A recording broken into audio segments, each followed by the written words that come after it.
A fan sent me a foldable phone. This is the latest and also the most expensive foldable phone. Its price increased upon release. It's known as a wealth management machine. The fan said he paid an extra $20,000 to get this phone at the time. Wow, you're a real big spender. The fan said he drank too much recently and dropped the phone, smashing it. He replaced both the inner and outer screens at an official service center, costing nearly $6,000. Wow, if you add it all up, this phone is worth $40,000. The fan said that's no big deal. The problem is that after replacing the screen, it started to reboot automatically within a few days, then it wouldn't turn on at all. The phone itself isn't important since he already bought a new one. What matters is the data inside the phone. He said, if I can fix it and retrieve the data, I can keep the phone. I hope you mean it, buddy. We removed the phone's back cover. There's a service seal on it. This shows it hasn't been repaired elsewhere. Could this be an easy job for me? We continued removing all the screws, removed the main board shield, tested it with a power supply,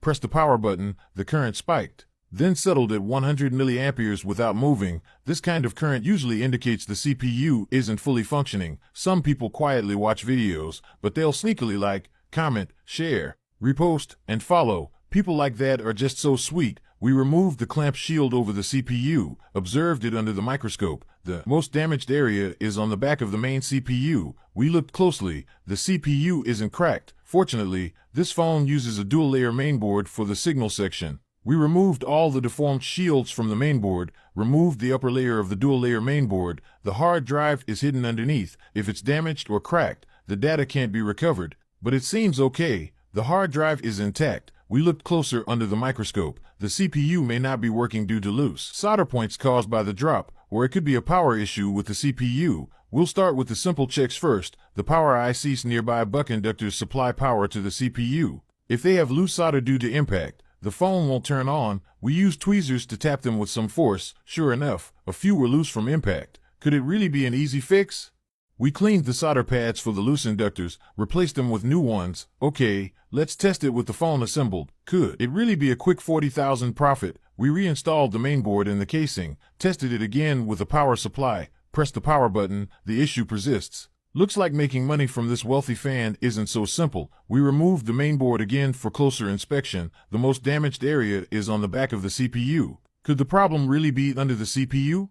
Let's go for it. We removed the CPU to check. Used a heat gun set to 350 degrees Celsius to remove the upper-level memory, then removed the main CPU. Sure enough, several solder points were missing under the CPU. Dude, how hard did you drop this phone? Were you throwing this expensive phone like a grenade? We cleaned up the mainboard solder pads. Then we handled the missing solder pads. You can see that one spot where the pad is missing left a hole. Luckily, there are no traces underneath it. The three important solder points have traces underneath. We uncovered the hidden traces, added some solder, connected a copper wire to the missing solder points, used green UV glue to secure it, coiled the copper wire to create a new artificial pad, repeated the same method for the other two, applied green glue to secure them, cured them with UV light. The mainboard's pads are ready. We cleaned the black adhesive off the CPU and memory. When preparing the CPU with solder, we discovered another missing solder point on the CPU chip. Each of these tiny points is barely larger than a needle's eye. We connected a copper wire to the adjacent lead, coiled it to create an artificial pad, secured it with green glue.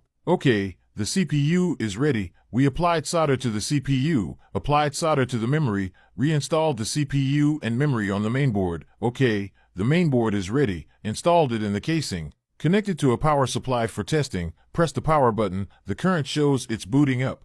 Connected the battery for testing, pressed the power button. The logo finally appeared. Successfully entered the system, entered the password. Your data is safe, buddy. Removed the mainboard. Soldered the signal board of the dual-layer board. Installed the camera. Reinstalled the mainboard in the casing. Tested all functions. Okay, everything works. After much effort, the phone the fan offered me is finally repaired. We removed the mainboard again, reinstalled all the shields, secured the mainboard in the casing, screwed everything back together. Finally, one last thing to tell the fan: I definitely can't accept your phone. Let's settle in cash instead.